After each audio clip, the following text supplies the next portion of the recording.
Mayong buntag. Good morning. Welcome to our Mindanao Dream. Today is a partly cloudy, partly sunny day. We are headed to Bukid today. We are going to check on the caretaker, see how he's gotten as far as cleanup. We're getting ready to do a Kopra Harvest. As you can see by the sign here, the tarpaulin, that we are in the process of selling the Bukid. There's contact information there for any of those that are interested. Please call or email the our Mindanao Dream at gmail.com. So we are going to do a road trip. We will show you from here in Cape Villa, Bislig City, how to get there. And when we get to Santa Cruz, we will do a video of the road going from the Barangay Gym to the Bukid itself. So, ta-da!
This is Mindanao, and we take a right following this white truck right here off the main highway.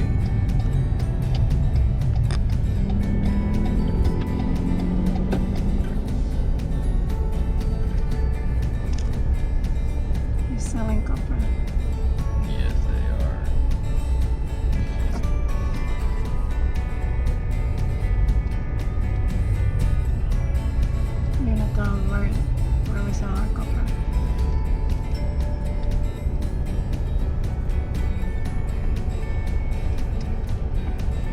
Right here to the left is a Wendy's store. You can see in that white truck that was in front of us, they have a bunch of copra with them. And this is the lady that buys the copra that we've used for ever since we've been harvesting copra. So it's not very far we have to go to sell.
Santa Cruz.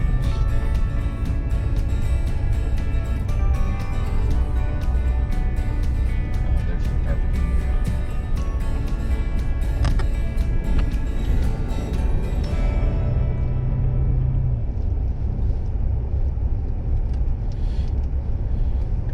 And right here, you see the Barangay Gym to the left, and we take a left right here. And from this point on this dirt road, we go 1.8 kilometers.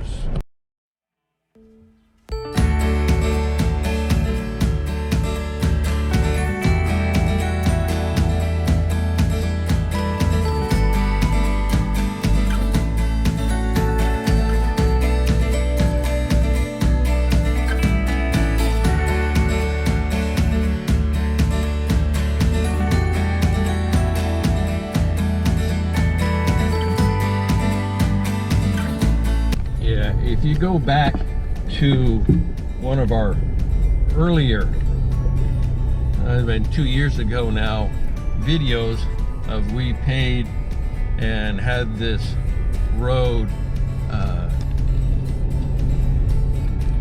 excavated and cleared, is basically a carabao trail. But as you can see, in just 2 years' time, the vegetation has already started to reclaim the road.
Through the bad part,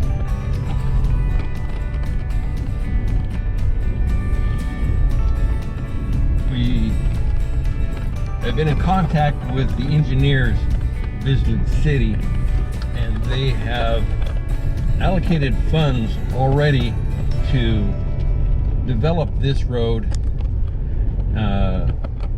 and cement it from the Barangay Gym where we started all the way to San Vicente, which is the next barangay down, going this way.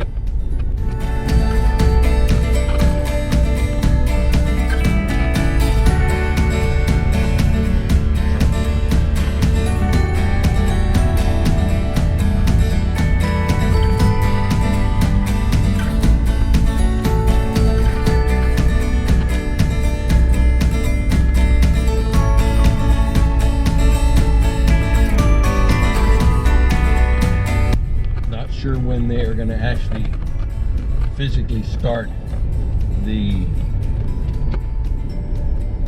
cementing of the road, but we do know we've already signed paperwork giving them permission to build the road on or going through our property, and they did that with all the other owners of the property going through here, and that's all been signed. It's just a matter of time.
Here we are.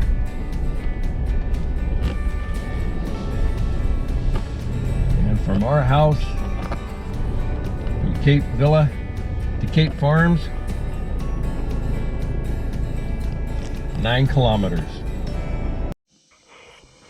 Now you can see Manong Roberts, the Bukid, doing some clearing here in this area. Kuya is going to help next week, getting prepared for doing taking down the coconuts for Kopra Harvest.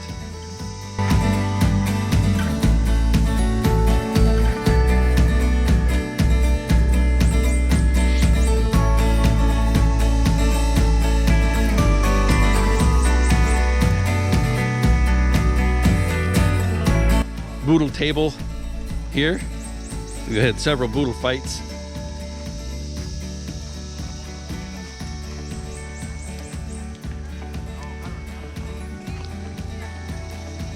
Here.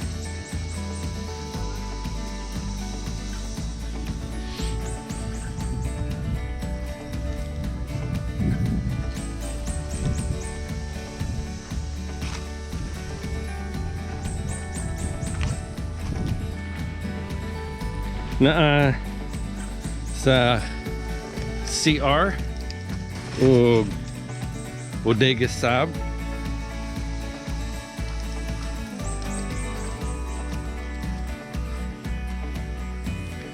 Storing fuel, grass cutters, sprayers. We did have the chainsaw here, but right now that's at the house. And just last harvest, which was in May, I believe it was,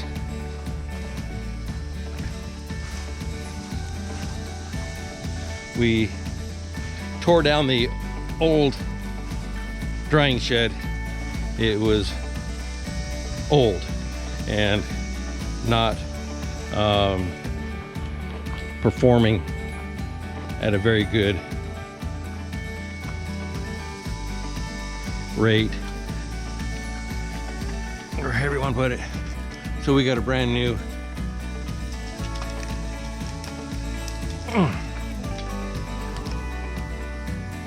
this here screen comes down when we do the harvesting, do the drying.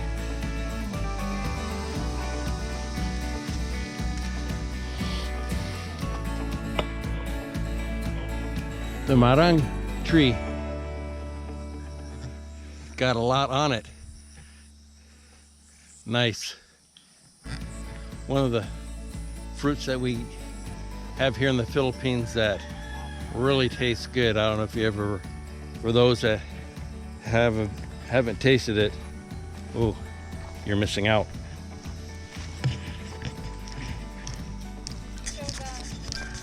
What we have here is a lot of palkata, a lot of coconut. Obviously, this is our main source of coconuts for processing copra, the 7.7. So going that direction is a lot of palkata we planted over there. This way, a lot of bananas, different types of bananas, but obviously we have to clear that side there. We got lakatan. The soil There. here is so rich that even we just clear the property and like few months later, look at the weeds or grass like taken over again. So this is a very good property for a farm because it's just level. And in that area there, obviously, if you can see a lot of palkata, in a few years, maybe 2 to 3 years, we will be able to harvest palkata. So whoever is gonna buy with this property, you're gonna have a big return on your investment just with the palkata. Also with the copra, every 3 months you get pretty good, we get pretty good harvest of copra here. So right about, if we got a really good quarter of harvest, about, not profit, but the gross income just with copra is about 60 to 70,000 if the price is good. Right now the price is at about 36 pesos per kilo. So what we are doing, we are going to the 4.7 hectares. So right now we are still on 7.7. The 7.7 and the 4.7 hectares are adjoining properties. So obviously, it's a really big property to maintain. So we gotta share the property to somebody else. It's share. Maybe it's a good way to put it. Share the blessings.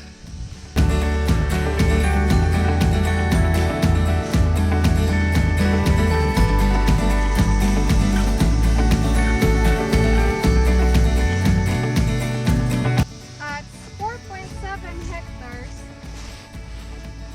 there are a lot of dwarf coconut. There's like around 200, 300 more or less dwarf coconuts. So they're not ready yet now, but obviously in a few years, like 3 or 4 more years, you will be able to get coconuts from, a lot of coconuts from 4.7. The thing I like of 4.7 hectares is that also it's level, but at the same time we are not in a flooded area. They don't flood like anywhere else. 7.7 is also good. The advantage of it is right on the road, but the 4.7, you have to, what do you call that one? You have to get, Easement. huh? Easement. Yeah. You have to, whoever buys the 4.7 will be given an easement or access from the 7.7 to the 4.7 so that they can access to the property.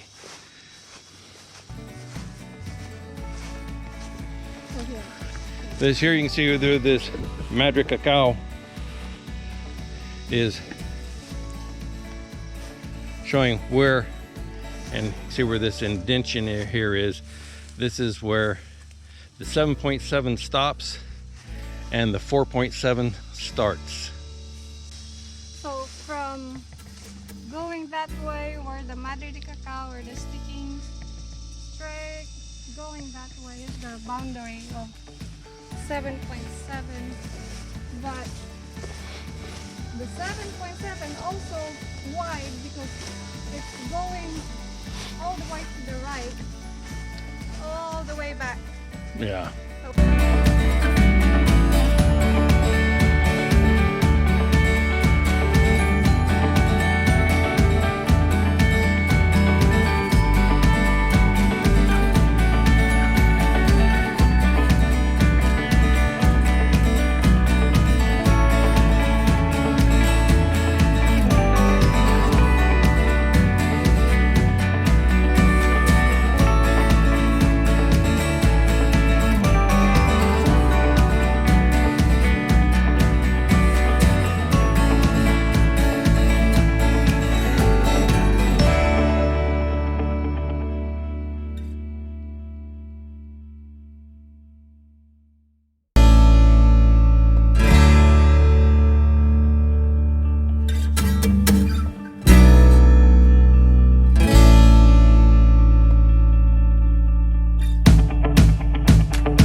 This is another corner of where the 4.7 and the 7.7 meet up. Right here is the marker. And this again here now is 4.7.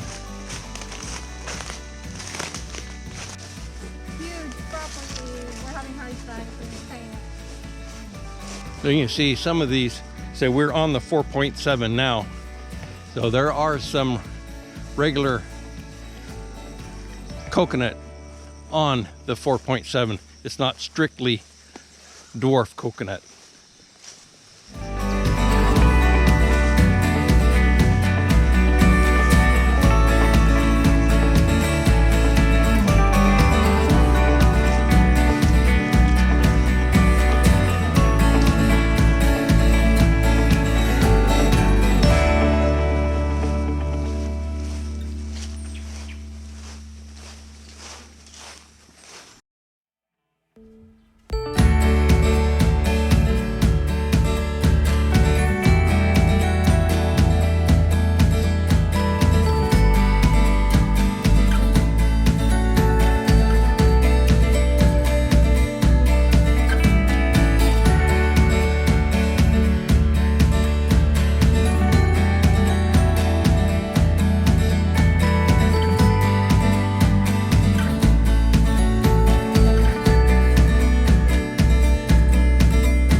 we got back walking from the boundary line, so we gotta rest. This is our resting area here.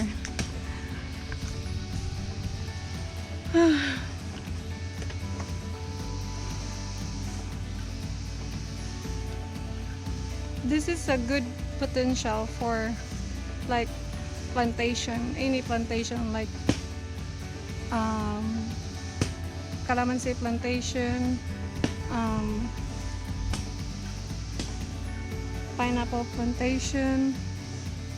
So the property still goes all the way to that direction there, but obviously we got so tired, so we gotta come back and rest.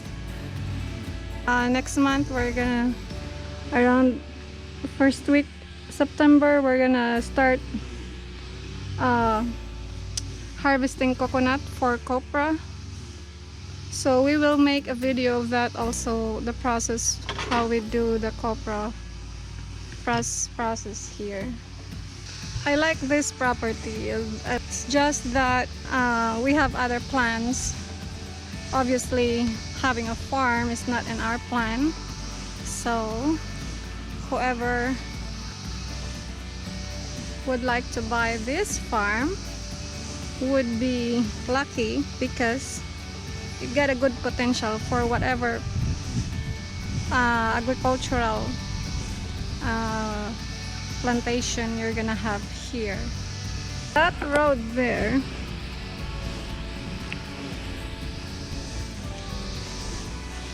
I'll show you.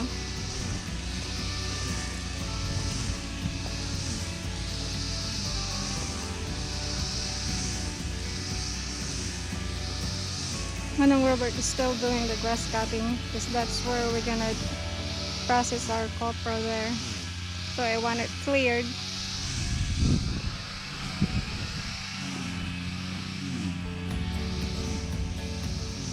That is so pretty. Pretty.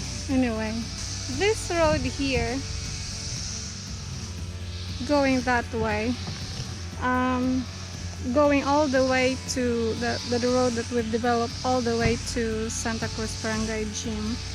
The government is gonna cement this road, and then going a shortcut going to San Vicente that way. So there is already, like Charlie said, allocated budget for it. It's just a matter of for them to for a time to start. So this will be a good potential for whoever is interested to have this farm and buy this and make it profitable for the owner, for the new owner. So when we do our copra, we do cooking here. That's our table, and that's the drying shed.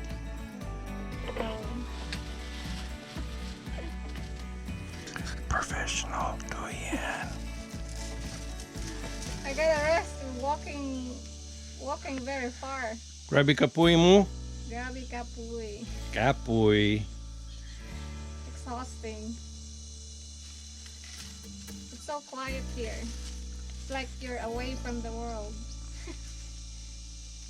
Cooler sab. Cooler sub. It's so nice when you have a farm here and also you put a house here. A house in the farm. That way you can better manage and upkeep the farm. Diba? Right now we don't have somebody staying here. No, we no longer have caretakers here. But we have Manong Robert that we pay monthly to But one man can't maintain 12.5 hectares by himself. Yeah, it's a lot And of we can't afford to hire 3 people or more to maintain it. No, we can't. It's so much work to do. Well, come to think, I think it was 6 months ago that 4.7 there we've How much did we? cleared that. How much did we spend? It was like a week. We had about five, 6 people here. How much It did? was about like 10. 8 or 9 people. About how much? About 10,000, I think we spent 15. 15,000. It looked good when they were done. Yeah. Pero 6 months later, it looks like they were never here. Did you take a video there where the neighbors have the neighbor there planting? Yeah, I think so. Yeah, they planted a lot of vegetation there. Mm-mm. So that 4.7 there, if you would do the same, clear that whole area and plant a lot of vegetation there, you can sell it to the Yung, market. plant maize. Not maize, but I mean like vegetables. Like cucumber, the neighbors there were planting cucumbers, talong, a lot of vegetables they planted. So that's what it would look like if you keep that area cleared and upkept. But obviously you can't afford to maintain the whole hectare. Well, anyhow, because it's so huge. Just even walking. Just walking it, it's tired for Pearl. It is. We used to live in Gamaon, and then when it's dry out there, we go here. Because Gamaon's even warmer than where we live now in Cape Villa. It's about 2 or 3 degrees, or excuse me, degrees Celsius cooler in Cape Villa. And here, it's even cooler here than it is in Cape Villa. So just from Gamaon to here, it was a drastic change in temperature. So every time there was a brownout in Gamaon, which a lot more in Gamaon than there is in Cape Villa and in Forest Drive. So yeah, this was our refuge from the heat. We go riding and fish from there. And Bring Tatay would come here, and rest.